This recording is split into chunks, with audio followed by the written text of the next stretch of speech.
Joining me now is Councilman Ronald C. Rice of Newark's West Ward. Joining me right now is Newark Councilman Ronald C. Rice. Joining me again, our Newark Councilman Ronald C. Rice. Joining me now from D.C. is the Senior Director of Government Relations for the National Alliance is Ron Rice. What up, sports fans? Curious Formula here with a new video.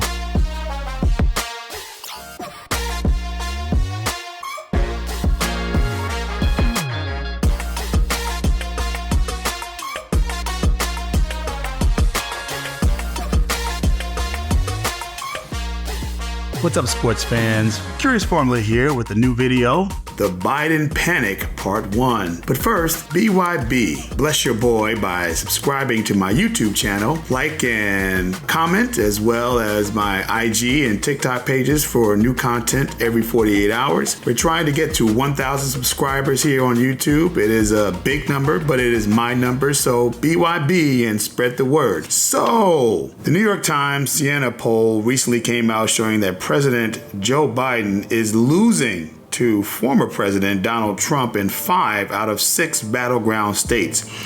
In one state, he's even losing, in the state of Nevada, he's even losing by 11 points and only winning one state, Wisconsin, by, I think, 5. Now, Biden world is losing their freaking minds. David Axelrod has said that the president needs to consider not running. Congressman Dean Phillips has announced his candidacy in a primary fight with the president, and progressives are scared. Here's what I have: 5 reasons not to panic and 3 reasons why you probably should. But first, the 5 reasons not to panic. Number 1, Trump is really bad too. The only reason why Trump is ahead in these 5 states is because even though he is as unpopular as Biden, most people don't want either of them to be the candidates for presidents. Folks want anybody else. Trump ain't the incumbent. He is not currently president, so he gets off from being blamed for people's general malaise about the state of the nation. But remember this, in 2011, 1 year before Obama's re-election, he was running behind Mitt Romney too, by about 8 points. But the economy started to rev up and was humming by 2012.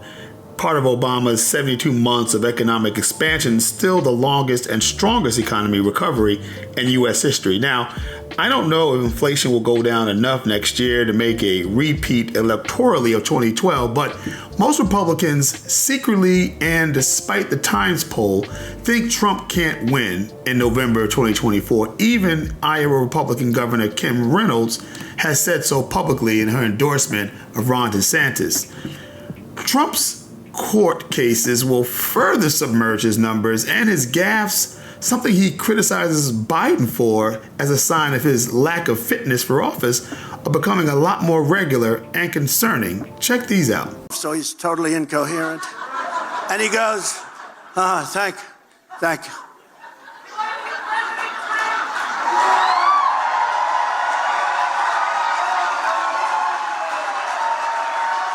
I'll tell you what.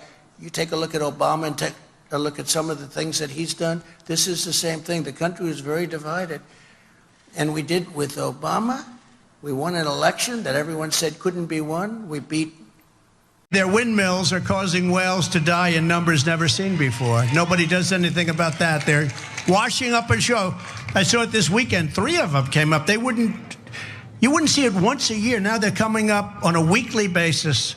The windmills are driving them crazy. They're driving the whales, I think, a little batty. Reason number 2 not to panic. Biden and Trump are not yet head-to-head in competition.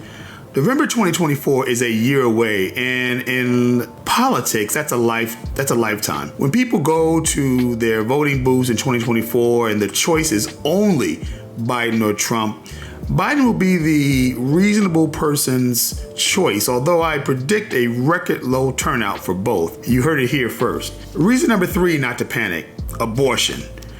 Judging by state results after election night on November 7, 2023, Americans may be willing to be one-issue voters. This year, the Republicans' message was tying every Democrat to Joe Biden, making every Democrat seem like they were soft on crime and on social issues like CRT and transgender issues, etc., Dems ran unceasingly on the abortion issue, and they won. In Kentucky, Andy Beshear won re-election in a blood-red state. In Virginia, Dems kept one legislative house and took another. In Ohio, abortion rights won the day in the same way voters voted in Wisconsin earlier this year. Abortion rights voters, although polls show Americans are more concerned about inflation and pocketbook issues, are motivated to come to the polls, and that will help Biden in 2024. Reason number 4, not to panic just yet: the GOP Congress and Trump trials. Enough said. So far, the GOP in D.C. cannot pass an appropriations bill, pass aid to Israel, pass aid for Ukraine, pass aid for border and security, just to name a few. And if Trump performs like he has during his New York City trial, and his allies keep cutting deals in RICO conspiracy trial in Georgia, well, you get it and understand what I mean here. Reason number 5, not to panic just yet, is to continue prosperity of the nation. You know, whether you like him or not, President Joe Biden has passed legislation that should help every American. And if inflation and gas prices start to go down, as well as interest rates, Biden should reap the electoral benefits all sitting presidents do. Now, stretch, shake it off,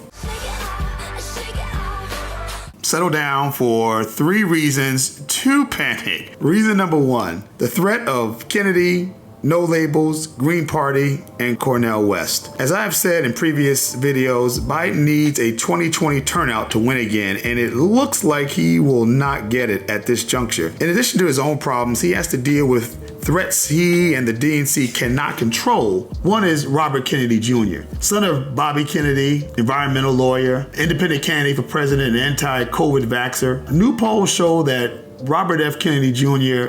beats Trump and Biden among young Americans in swing states. 34% of 18 to 29-year-old registered voters support Kennedy for president. And he's also ahead by 1 percentage point over both men among 30 to 44-year-olds. He's campaigning in unorthodox ways on social media and outlets and podcasts, and adding to his strength, he is staking out a middle ground that pundits are missing, but polling shows Americans want. It's bad news for Trump, but horrible news for Biden, because he is going to have to fight Trump and Kennedy on his flank. The second reason that you might want to panic is the No Labels candidate. The No Labels party, which is seeking to try to find, again, a center position amongst both Trump and Biden, will have a well-financed, potentially 50-state ballot access candidate claiming the middle ground and another draw on voters from the Biden middle. Candidates like Joe Manchin and former Governor Larry Hogan from Maryland are already trying to stake their claim to that particular nomination.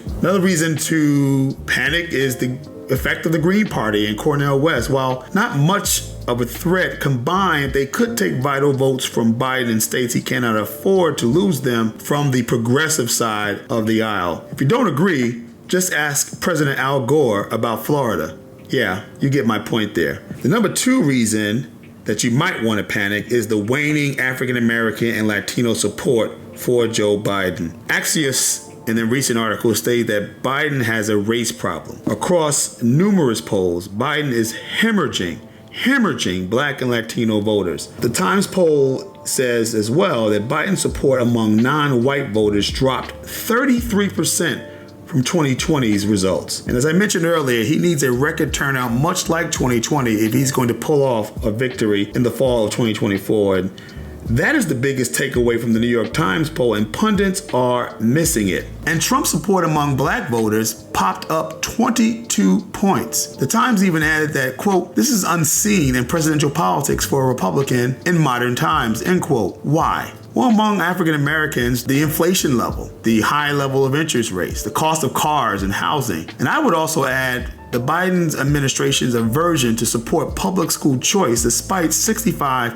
to 75% of Black and Latino voters supporting it, and supporting it enthusiastically. Among Latinos, the Times report goes on to say that ranchers, oil workers, non-educated Latino voters are moving from Dems in large numbers. Now, the last reason to panic is inflation and social issues. I've already talked about some of this earlier, but people are feeling the negative effects of inflation and high interest rates over the pleasure they see in the new jobs report that comes out or other indicators of positive economic expansion. I've also talked about how Biden is out of step with his base on education issues, but he and his administration seems to be on the wrong side of wedge issues that I admit are complicated but are talked about in barbershops and hair salons. And I mean the transgender issue as a big example. I personally support the equal rights and protections of the transgender community, as do most Americans. But what divides that support are issues like participation in sports, surgery access and transitioning for minors, parental notification from schools about student identification and identity, even the issue of book banning and parental power in schools. The media talks about how egregious the idea of burning books is and banning books, but does not talk enough about the content of some of these books, concentrating on ridiculously banned books by authors like Toni Morrison and the like, but not talking about the books that could be debatable as to whether they actually belong in a school library or not. Listen to this black parent complain about a book that public decorum rules would not allow him to read at a school board meeting, but would be allowed to sit on the stacks in his daughter's school library. If you don't want to hear it in a school board meeting, why should children be able to check it out of the school system? You see, we have perverts that are perverting our kids. And you all sit back smug in your chairs and celebrate diversity, equity, and inclusion, but you don't want me to read it so you can hear it. One can laugh, but in states like Michigan, Missouri, the Midwest, and Middle America, geographically and politically, it is enough to make voters look elsewhere. Ultimately, I don't think that Trump can beat Biden head-to-head and straight up. And if turnout is a bigger threat than Trump and the other candidates running, and you don't have much room for error, Trump could win not because of anything he does, but what his opposition does not do or is able to do. But tell me what you think. BYB, bless your boy by subscribing to my channel, like and comment, and support my other social media pages for more content. And now another quote, a new quote from George Orwell. The further society drifts from truth, the more it will hate those who speak it. Support the truth, no matter how uncomfortable, and stay curious.